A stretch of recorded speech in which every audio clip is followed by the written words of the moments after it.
Nossa entrevista de hoje na TV e Rede Diário é com o novo juiz na comarca de Cajazeiras, Dr. Ítalo Lopes Gondim. Ele é natural da capital paraibana João Pessoa e foi designado pelo Tribunal de Justiça da Paraíba para assumir a direção do Fórum Ferreira Júnior na cidade de Cajazeiras e está à frente da primeira e da quarta vara da comarca local. Doutor Ítalo, muito obrigado por aceitar o convite para o seu primeiro contato, com a cidade de Cajazeiras, com quem nos assiste agora, o desejo de uma entrevista onde a gente possa conhecer um pouco mais sobre a sua trajetória. Eu que agradeço pela oportunidade de poder estar trazendo um pouquinho do Poder Judiciário, para a imprensa, para que ela possa reverberar para a população. O Tribunal de Justiça o designou para assumir uma nova missão no Judiciário paraibano.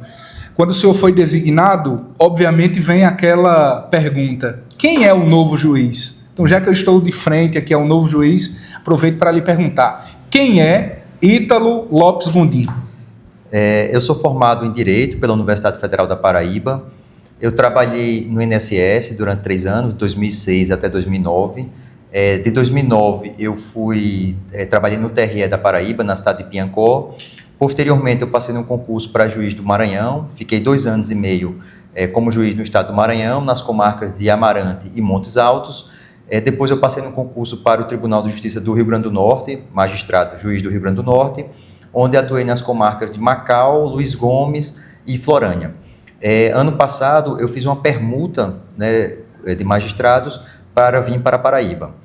Então, desde o dia 26 de novembro de 2025, eu estou atuando aqui na Paraíba como juiz de Direito do Estado da Paraíba. Como é para esse paraibano assumir uma nova missão no judiciário do seu estado? É muito gratificante, é um sonho realizado, porque eu sempre costumo dizer que ser juiz é um sonho que eu tinha desde quando ingressei nos bancos da faculdade. E ser juiz no próprio estado é mais do que eu podia imaginar que eu pudesse alcançar. Então, poder retornar para meu estado na qualidade de juiz, que é um cargo que eu sempre sonhei, é muito gratificante para mim. O senhor se surpreendeu com o convite? O processo de permuta, na verdade, a gente procura, tem que ter, como é uma permuta, tem que ter um magistrado da Paraíba que tem interesse em ir para o Rio Grande do Norte.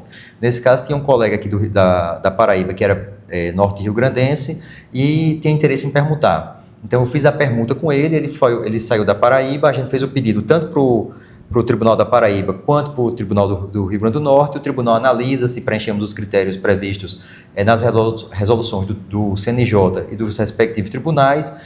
Como nós preenchíamos, o Tribunal, por meio do seu órgão especial na Paraíba e pelo órgão pleno no Tribunal de Justiça do Rio Grande do Norte, deferiu a permuta.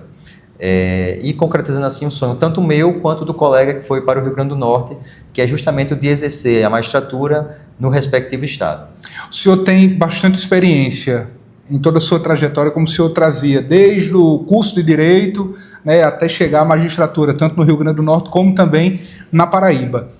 Qual é a dinâmica do trabalho de Dr. Ítalo à frente de um fórum? O senhor teve a oportunidade de, no vizinho estado do Rio Grande do Norte, estar à frente também de comarca. E aqui na Paraíba, na cidade de Cajazeiras, na direção de um fórum, à frente de 2 varas, a primeira e a quarta vara, qual é a dinâmica que o senhor costuma empreender quando está à frente de uma missão?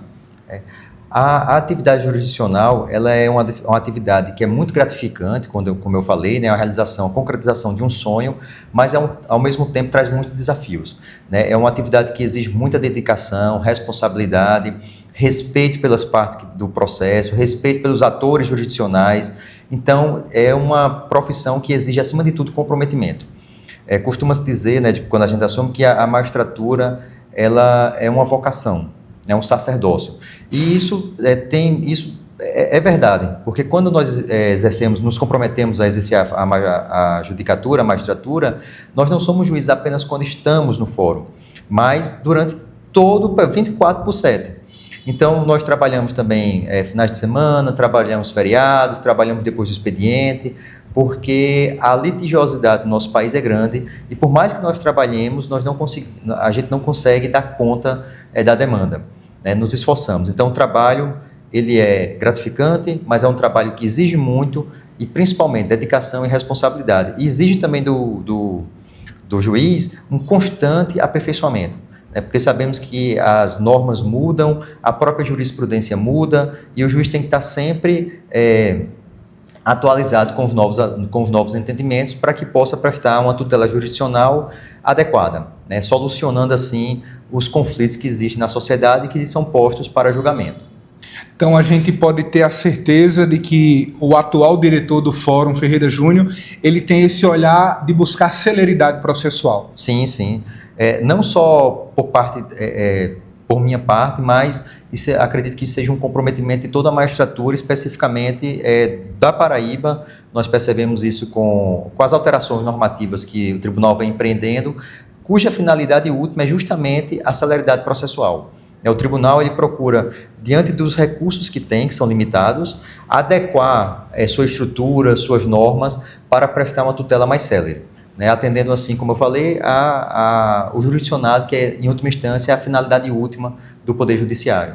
Doutor Ítalo, o senhor foi designado como diretor do Fórum Ferreira Júnior, que está em um momento de transição, digamos assim. Sim. Porque o Tribunal de Justiça da Paraíba, ele realiza a construção de um novo fórum na cidade de Cajazeiras, que vai modernizar, além da estrutura física, mas também, obviamente, dar maiores condições para os servidores do judiciário.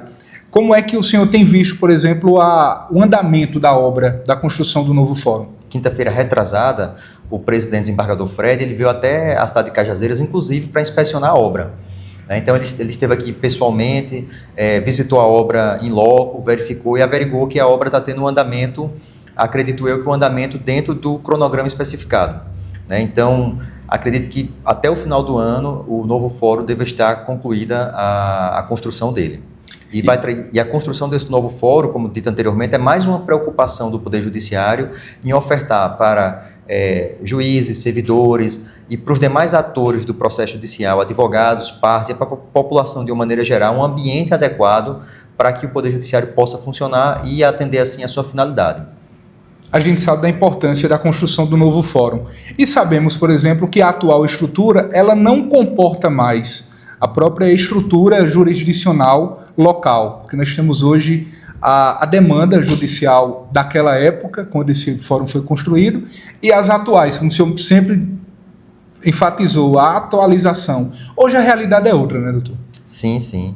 A demanda hoje do Poder Judiciário ela é muito alta. Ela exige, como eu disse assim, um comprometimento e um constante aperfeiçoamento do Poder Judiciário. Então, nós não podemos, digamos assim, lidar com a demanda de hoje com os mesmos instrumentos que nós tínhamos antigamente. Isso vale para tudo, né? Para o sistema que nós temos hoje, para a inteligência artificial que está sendo usada para o Poder Judiciário, não para decidir, mas para auxiliar no processo decisório, trazendo maior celeridade para que se possa decidir. Então, ela é utilizada não ela não forma um procedimento decisório, mas é um instrumento à disposição do magistrado para que ele possa ter maior celeridade.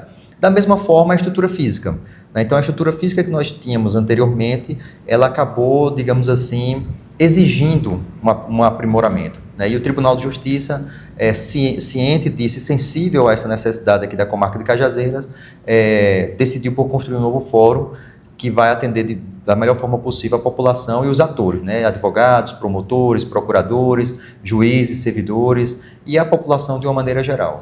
Doutor Ítalo, qual é a realidade, por exemplo, atualmente do fórum no número de serventuários do Poder Judiciário, número de juízes também dessa comarca? Especificamente em relação à quantidade de serventuários, eu não saberia te dar essa resposta agora, né? Porque cada vara tem a sua quantidade de servidores, temos a central de mandados, temos a gerência do fórum, temos a distribuição, então cada uma delas tem a quantidade específica de servidores. Em relação a juízes atualmente aqui na comarca, nós temos 3, né? Sou eu, o Dr. Ronald e o Dr. Lucas, que estamos atuando aqui na comarca. E muito em breve, acredito eu, que estarão chegando os juízes titulares para preencher todas as vagas que estão disponíveis aqui na comarca de Cajazeiras.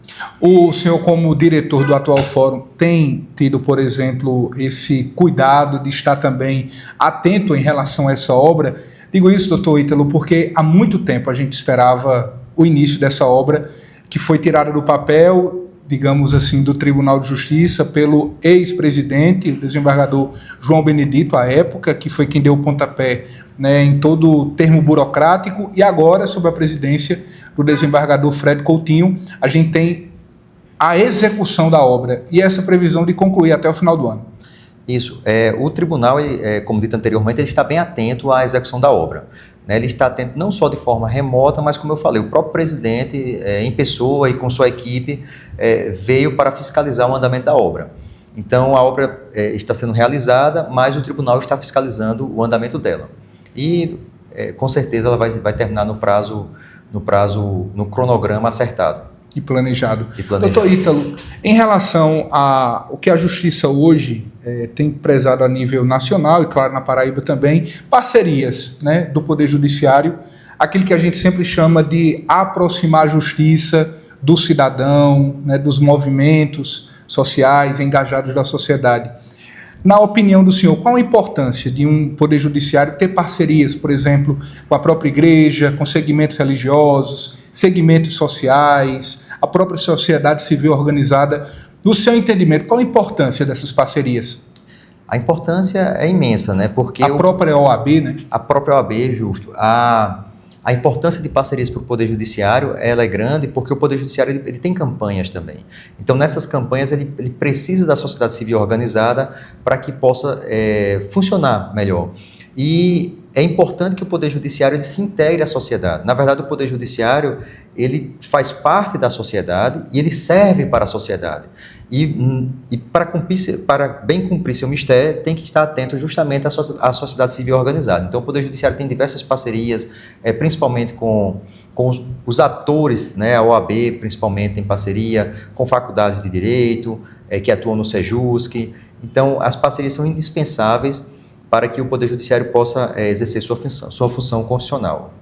Então, a gente pode ter certeza de um judiciário cada vez mais próximo. Sim, com certeza. Doutor, a gente vê, por exemplo, a nível local, e claro que a nível regional, uma preocupação por parte de alguns advogados no que diz respeito à celeridade processual. No início da entrevista, o senhor falava justamente como prioridade, né, ter justamente essa celeridade.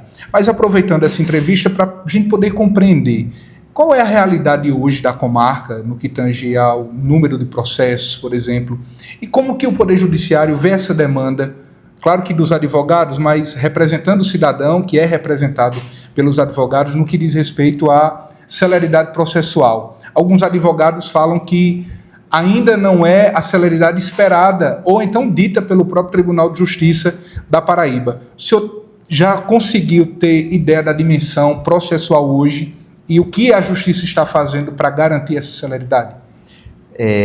A celeridade processual, como dito, é uma das finalidades do Poder Judiciário. A finalidade é uma celeridade processual, mas sem digamos assim, respeitando o trâmite processual. Porque costuma-se dizer que o processo ele é célere, mas ele não ele é rápido, célere, mas não pode passar por cima dos prazos processuais. Então, o processo tem seu tempo. E esse tempo tem que ser respeitado. O Poder Judiciário está sempre preocupado em respeitar os direitos constitucionais e as garantias constitucionais, ao mesmo tempo em assegurar a celeridade. Né? É uma preocupação final, uma preocupação primeira do Poder Judiciário. Em relação ao que o Poder Judiciário está fazendo para garantir celeridade, é justamente o comprometimento de seus membros, dos juízes, dos servidores, e que os processos eles têm um andamento. Obviamente, a gente não pode dizer que o andamento é aquele esperado, porque os processos andam de maneira célere, mas a gente não pode entender que já está bom. Porque se a gente entender que já é suficiente, a gente deixa de procurar melhorar. Então, o Poder Judiciário está sempre procurando melhorar essa celeridade. E um desses fatos é justamente a construção do novo fórum e a preocupação e sensibilidade que o Tribunal de Justiça teve em designar 3 juízes para cá. Porque eu, Dr. Ronald, Dr. Lucas, por exemplo, somos juízes de inicial. Mas, tendo em vista que a comarca de Cajazeiras, que é final, mas não tem juiz titular ainda, que os novos juízes chegarão por meio de promoção, o Poder Judiciário ciente e sensível a essa necessidade de dar celeridade, de atender aos advogados e principalmente ao jurisdicionado, que é o fim de todo o aparato jurisdicional, designou 3 juízes de inicial para atuar exclusivamente na comarca de Cajazeiras, né? E suprindo dessa forma a carência de magistrados que tem e conferindo uma certa celeridade, ou buscando conferir uma certa celeridade à tramitação dos feitos. A gente tem uma outra demanda que é, por exemplo, e a gente ouve muito isso dos advogados, que é em relação à realização das audiências de custódia.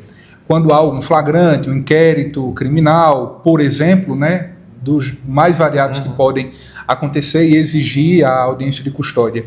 O senhor tem visto essa realidade também? Como é que é hoje, né, o trâmite, digamos assim, para a realização das audiências de custódia? As audiências de custódia elas são realizadas diariamente no Poder Judiciário. No expediente normal, ela é realizada pelo juiz de garantias e após esse horário ela é realizada pelo juiz plantonista. Então o Poder Judiciário, como dito anteriormente, ele não para, ele funciona todos os dias, inclusive finais de semana e feriados. Então, no plantão? No plantão. Então, se ocorre uma prisão em flagrante, esse flagrante é comunicado para a autoridade judicial que realiza uma audiência de custódia. E as audiências de custódia estão sendo realizadas diariamente aqui no Fórum de Cajazeiras, na região de Cajazeiras, que é a região 5, né, do plantão, que funciona de uma da tarde até 7 da noite, e nos sábados e domingos e feriados também.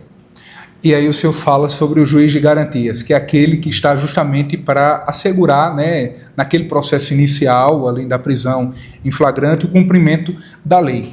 Hoje, a comarca de Cajazeiras está inserida na 5ª região do Tribunal de Justiça do Estado da Paraíba. Na comarca existe um juiz de garantias no dia a dia, ou então no plantão, final de semana ou feriados.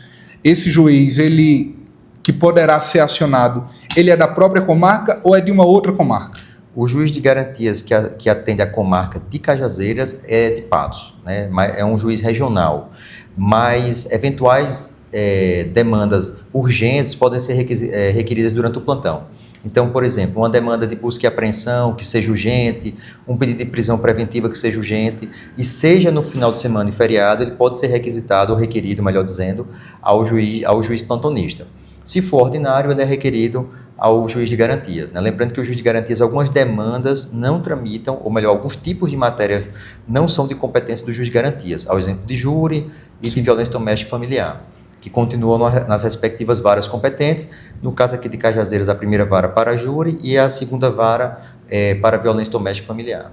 O senhor acredita que há uma sincronia das forças de segurança, por exemplo, a própria Polícia Judiciária, a Polícia Civil, no tocante a esse trâmite, por exemplo, quando há um flagrante no final de semana, ou num feriado, ou num período ali em que seja final de semana, feriado, a polícia acionar esse Poder Judiciário para garantir essa celeridade, porque o processo ele só pode ter continuidade a partir, né, da audiência com o juiz de garantias? Sim, a Polícia Civil ela é muito atenta, tem profissionais muito capazes também. Então, sempre que ocorre um flagrante, eu não tenho conhecimento, se tem eu desconheço, algum tipo de problema nesse sentido. Então, a Polícia Civil, ao lavrar o flagrante, ela sempre protocola no PJE, que é o nosso processo judicial eletrônico, o flagrante para que seja possibilitado ao juiz apreciar aquele flagrante, inclusive, se for o caso, com a realização da audiência de custódia.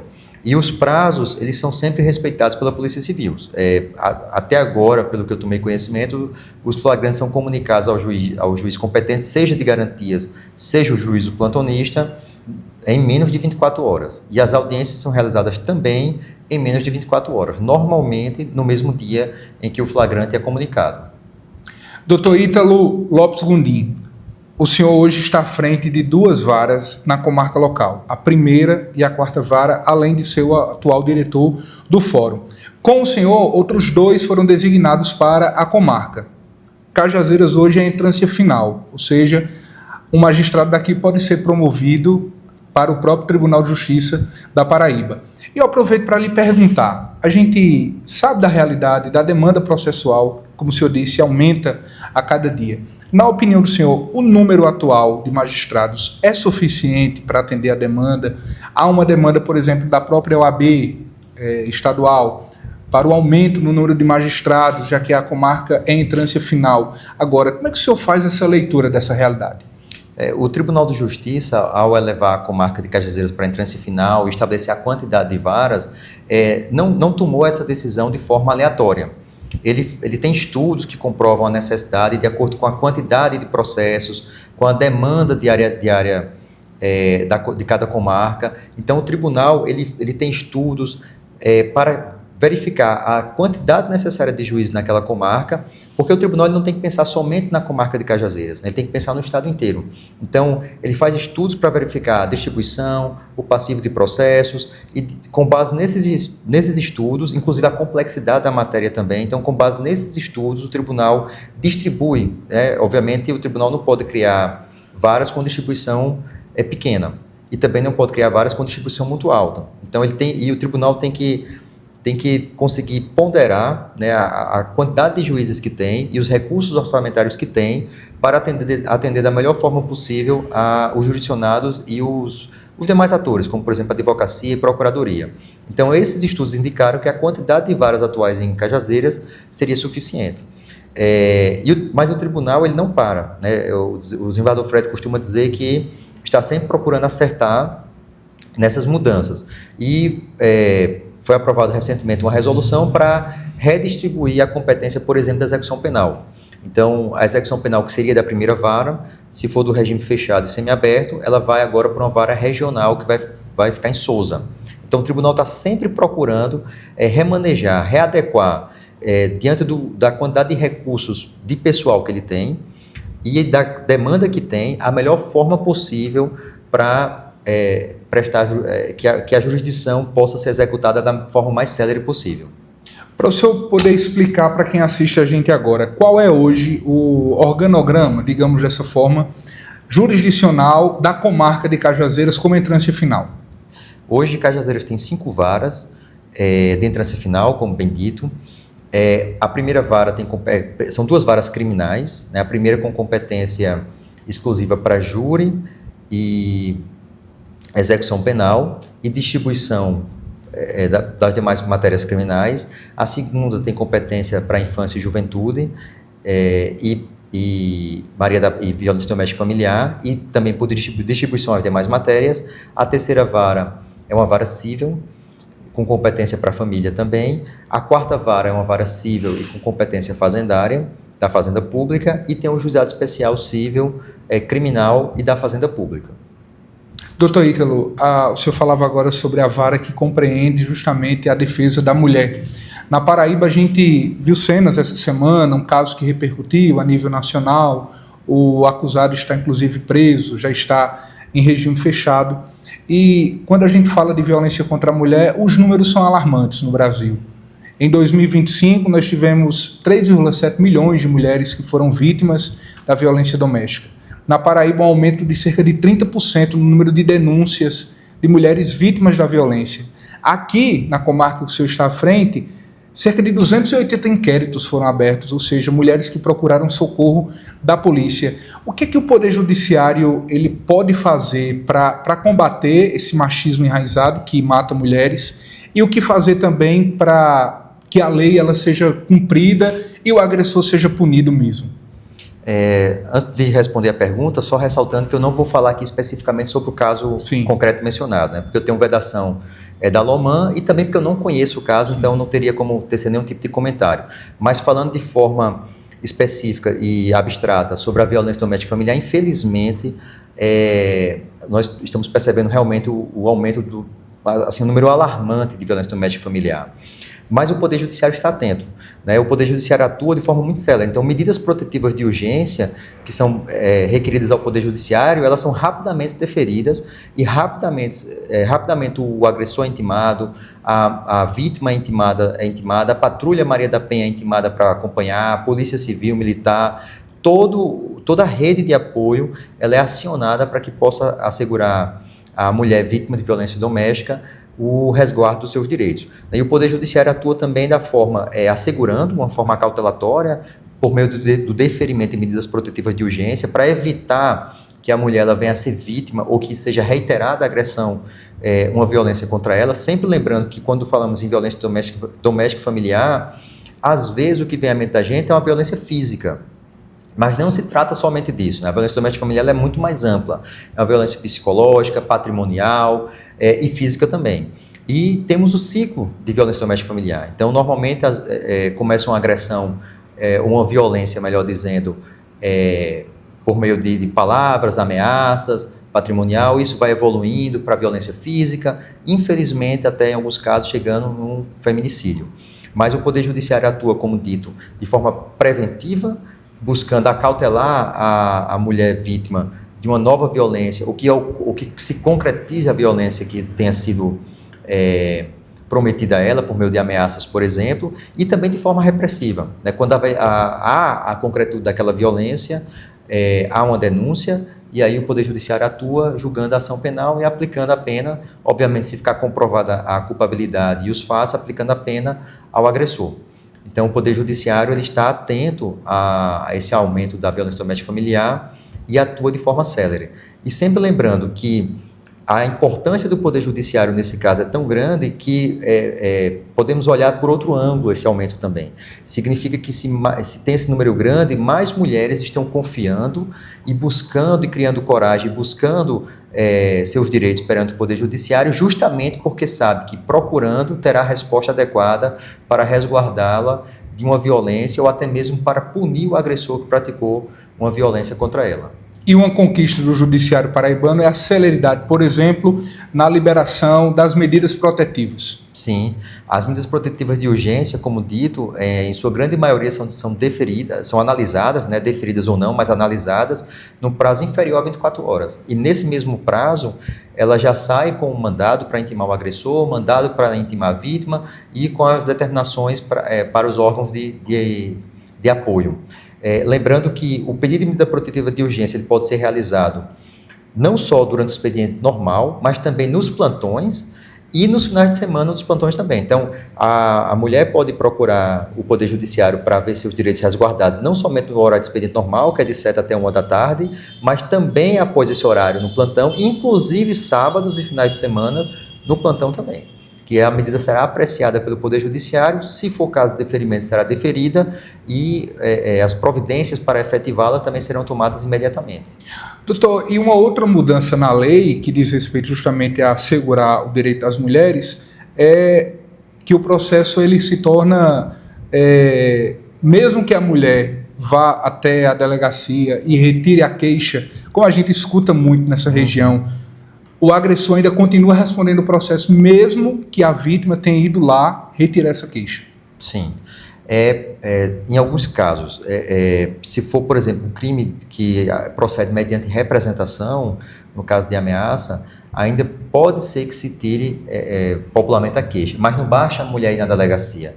Né? A própria Lei Maria da Penha, ela diz que para, entre aspas, retirar a queixa, tem que ser perante uma audiência especificamente designada para esse caso, na presença do juiz e do Ministério Público. É diferente de uma ameaça que seja proferida contra uma pessoa normal, uma ameaça que não seja no âmbito no âmbito doméstico, que a vítima pode retirar a representação a qualquer momento. No âmbito da violência doméstica familiar, a retratação da representação somente em uma audiência especificamente designada, na presença do juiz e do Ministério Público. Isso tudo para assegurar que a vítima ela se sinta, não tenha nenhum tipo de coação contra ela. Nas demais hipóteses, como por exemplo de violência física, esse crime é de ação penal pública incondicionada. Então, mesmo que a vítima entenda que não é caso, que entenda que não é caso, que a vítima não queira mais a punição do agressor, é interesse da sociedade que esse processo prossiga, tenha seu resultado final, porque a violência doméstica familiar ela atinge não somente aquela pessoa específica, a vítima específica, mas, como dito aqui anteriormente, atinge toda a sociedade. É uma chaga, digamos assim, que o Poder Judiciário, a legislação de uma maneira geral, procura extirpar. Então, há um interesse social na punição do agressor, de quem pratica violência doméstica familiar. Precisa ser combatido por todos nós. Sim. Doutor Ítalo, eu quero agradecer muito ao senhor, né, pela possibilidade de receber nossa equipe de reportagem aqui na sede do Fórum, né, o senhor nesse início dessa sua nova missão na comarca. Muito obrigado e colocar sempre a TV Rede Diário à disposição do Poder Judiciário, sempre para que a gente consiga aproximar o Poder Judiciário do cidadão sertanejo. Muito obrigado. Eu que agradeço também pela oportunidade que está dando ao Poder Judiciário para que possa passar também sua mensagem para a população, e reforço aqui que o Poder Judiciário ele atua como guardião dos direitos e garantias do indivíduo e que está sempre aberto para atender às demandas e principalmente a restabelecer, restaurar aquele direito que foi violado.